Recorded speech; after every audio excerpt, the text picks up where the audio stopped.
All right, welcome back. So today we are connecting essentially what we worked on last week with the theory of recollection and how Plato believed that you don't actually learn anything new, you just kind of rediscover it. I've got an announcement. Hold on. I'm just letting this roll through. Students, the buses are here. If you're a bus driver, if you're a bus rider, please come on to the front office. The buses are here. If you're not in the commons area, just make your way to the front. Thank you. All right, so last week we looked at theory of recollection. We looked at, I asked you guys to write a essay on memory. The reason I asked you guys to do that is because we actually need to go tap into our memories a little bit so we can talk about personal identity. Personal identity, memories, and dreams, and how they are connected. Essentially, there is one person that kind of connects these all. His name is John Locke, and we're going to talk about him in just a few minutes. All right, so let's go ahead and jump in. All right, so first, what we need to do is we need to define what these certain words mean. If we don't have clear definitions, then are we talking about the same thing? That's a good question. So let's start with personal identity. So what is personal identity? Personal identity is the concept you develop about yourself that evolves over the course of your life. It evolves. So it changes over time. That is what evolve means. It changes over time. Personal identity, again, concept you develop about yourself. That is the personal aspect of it. So it is what you believe about yourself that evolves over the course of your life. Memory. Memory is important because how do we... don't want to dive into that just yet. Oh, man, hold on. I'm snapping my fingers like this is... All right, clap on. All right, hold on.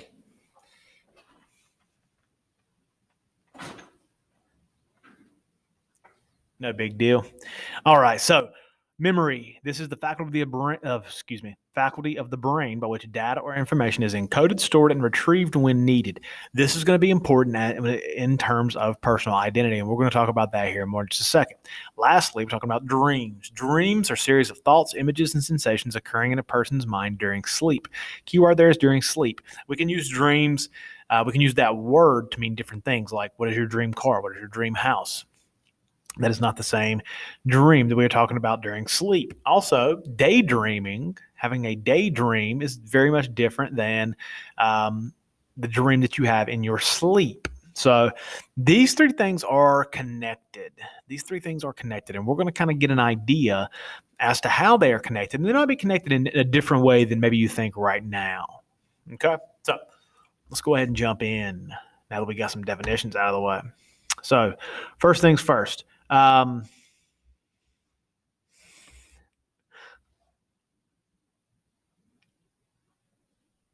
trying to get my... All right, anyways. So what is personal identity? Is how we see ourselves. So we can see ourselves in many different ways. This is a list of ways that we describe ourselves or ways that we identify ourselves, but this is not a complete list. Some of the areas in which we use to define or identify who we are is ethnicity, is religion, hobbies or interests. This was a big one of mine. Again, like how how I describe myself to people. People ask, "Who are you?" "Oh, I play baseball at," and I would tell them. That was how I identified myself. Hometown. You go out of town, what do people ask you? "Hey, where are you from, boy?" Maybe they might not ask you like that. They may. I don't know. I don't know where you're going. But they'll ask, "Where are you from?" And you'll tell them whatever you tell them. Nationality, that's pretty much the same thing. Where are you from? Just on a larger scope, because typically you'd have to be out of the country to be asked that question. Right now, you guys are asked, "Hey, what school do you go to?" when somebody meets you for the first time. But when you get older, people are going to ask you, "Hey, what do you do for a living?" That also, "Hey, what do you do? What do you do? What do you do?" That means, "Hey, tell me a little bit about yourself so I can kind of put some pieces together and give myself an idea as to what kind of personality, what kind of interests, some things about you." But the idea here is, how do we know these things about ourselves?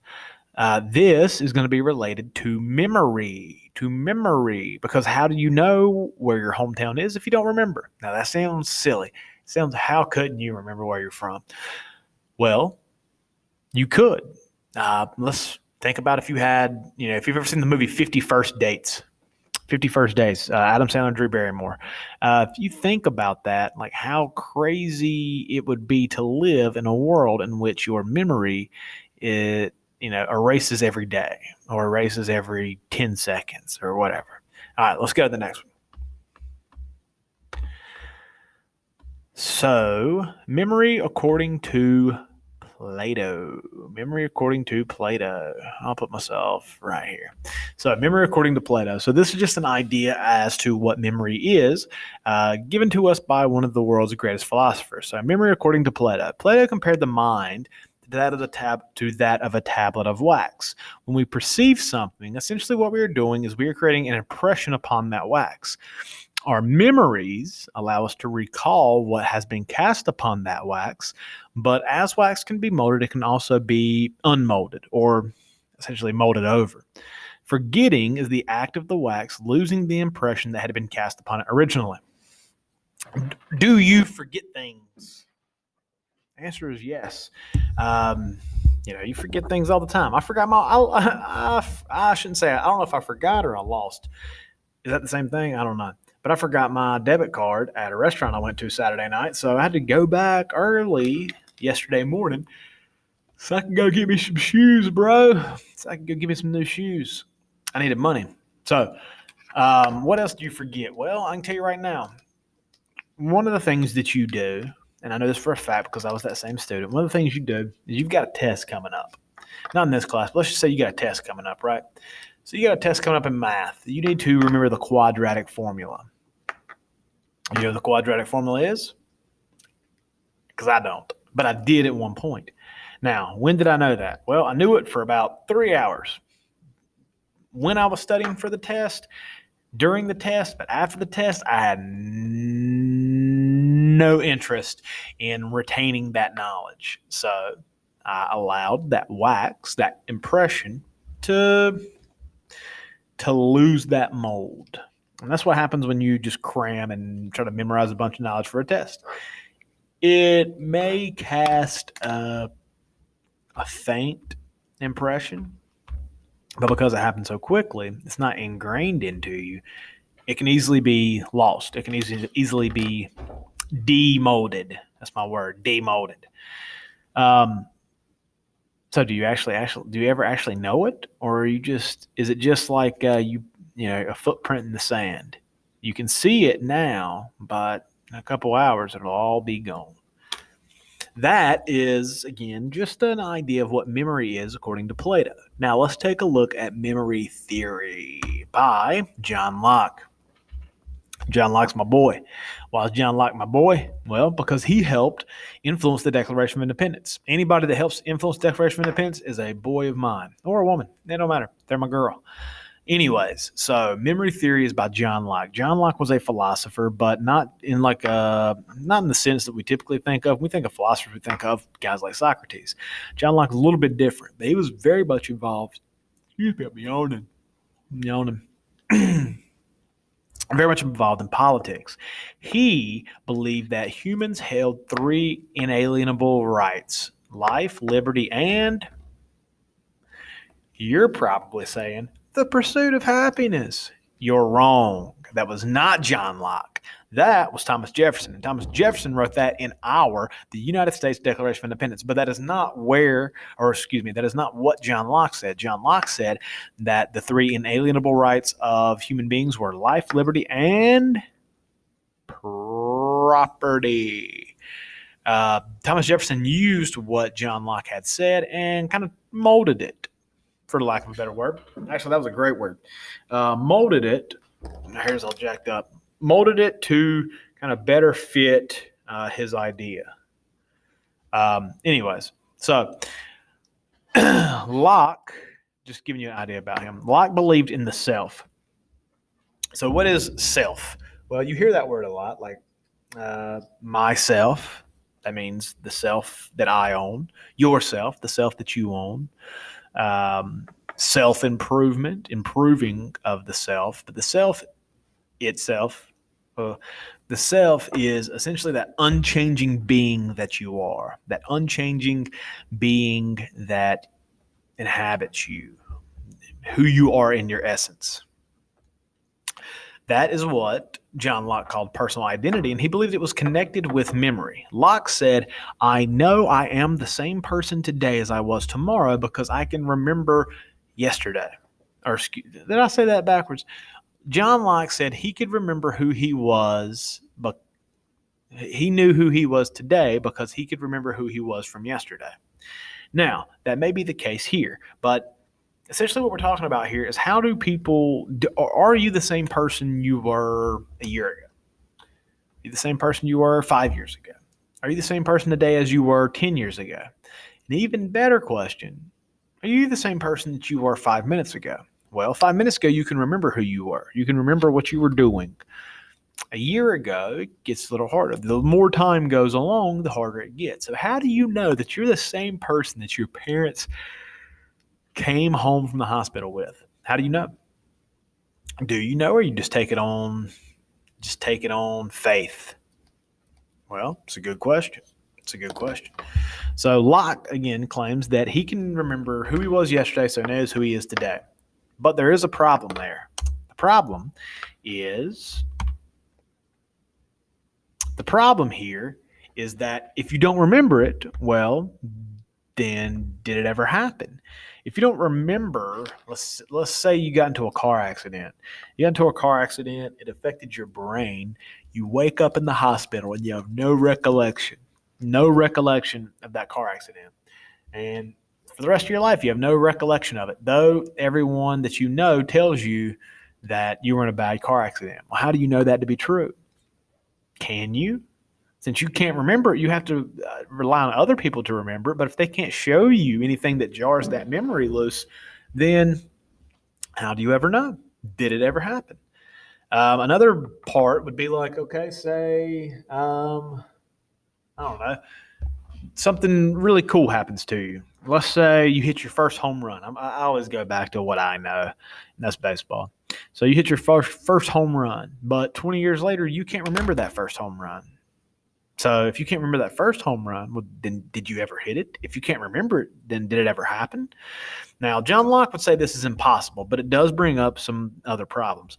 Locke would call it impossible because he would say that you actually do remember it, like yourself remembers that. Maybe you just can't recall it. And he refers to this as kind of like a dream. You can remember certain aspects of it, but you cannot recall it in a narrative sense. This is an interesting way of looking at it because, again, I'm hitting my first home run. I'm remembering that. But let's say for some reason that you don't. Again, maybe it's the car accident. Maybe that knocks out that memory as well. Well, if you can't remember it, did it happen? Other people can tell you what happened, but other people tell you stuff happened all the time. People have probably told you stuff that you've done that you don't remember doing. How can you not remember doing something? It's weird when somebody says, hey, remember when you said this? And you don't remember it. Well, did you ever really say it? Or are they just making it up that you said it? Now, there lies the problem. There lies why you need to know whether you can trust your memory and you can trust your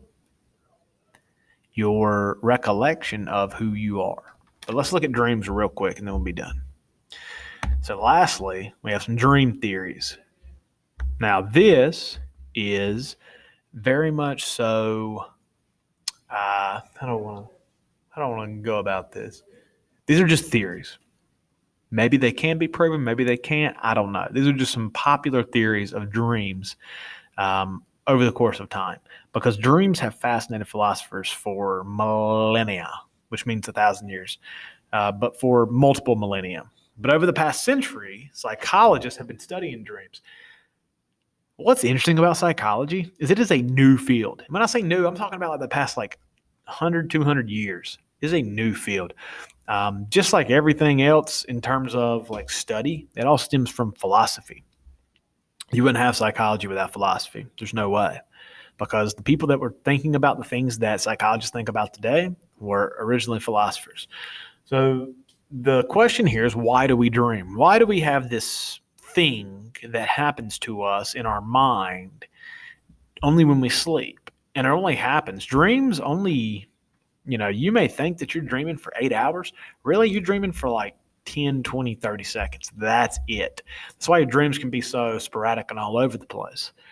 So let's look at let's look at some theories. So one of the more popular theories is that dreams represent unconscious desires. So maybe your dreams are telling you something that yourself is trying to tell your mind. Again, when we talk about the self, I shouldn't say essentially, because it's a little bit more debatable than that. But some believe that the self is actually the soul. The soul and the self are the same thing, and the mind operates differently from this. But that isn't the only theory. Rene Descartes, I read one of his works over our whole lockdown period. It's called Meditations on First Philosophy, and he actually equates the mind as being one with the soul, as if they are the same thing. That was a lot to take in. I never thought about it in that sense. It's an interesting hypothesis. And he wrote that to the Pope at the time. This is a good read, though. Good read. Um, dreams represent unconscious desires. That is the first. Why do we dream? Second explanation is simply just the fact of the brain firing during sleep. And it just, things happen in your dream, can mean something, but most likely it doesn't. The third is the processing of our external world into our internal mind. So, if you've ever, I did this last night or this morning, I guess, I woke up to my alarm clock, but in my dream, my alarm was going on, but it was really like I did it again. Come on.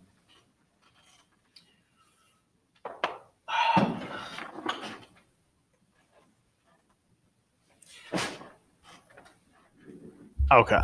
So in my dream, it was like a car honking the horn. It was doing it to the alarm noise that I have set on my alarm clock on my phone. This could also be like, again, I taught for the first time today in a long time. Like these video things, I do my best, but it's just not like being in class. Um, and maybe I have a dream tonight that I'm in the concession stand because I had concession stand duty. Maybe I have a dream about that. What's the most likely scenario? Well, it's the the most likely theory here is that the reason I'm dreaming about the concession stand is because I was working in the concession stand. So because my external world was affected and now it is processing into my internal mind, which is how that would be the topic of my dream. Lastly, why do we dream? This is again more so of a religious belief. I don't think it has to be a religious belief, but more religious people believe this idea. So I would call it a religious belief is that dreams are the supernatural, uppercase. We're talking about God or gods. I mean, I guess it kind of depends on your framework, but this is the supernatural, the divine. That's probably the best way to categorize it. The divine attempting to connect to the natural. The natural is you. So, where do dreams come into all this? Well, we are going to dive into that over the next couple of days. But before we get there, we have to understand a little bit about who we are. So I have asked you guys to create a personal identity collage. And what you're going to do is you're going to create this collage using images that define you or that you use to describe you or that ways that you identify yourself. And you're going to use pictures. They can be stock images, they can be your own pictures. I've given you directions kind of how to do that. And then I want you to write about it and tell me why you chose the pictures that you chose. Okay. So we have to set our personal identity a little bit, and then we're going to kind of dig into our memories, which we have already a little bit. We're going to dig into our memories and then how our dreams are both correlated or not correlated and how they can affect one another. All right. Thank you. See you guys tomorrow.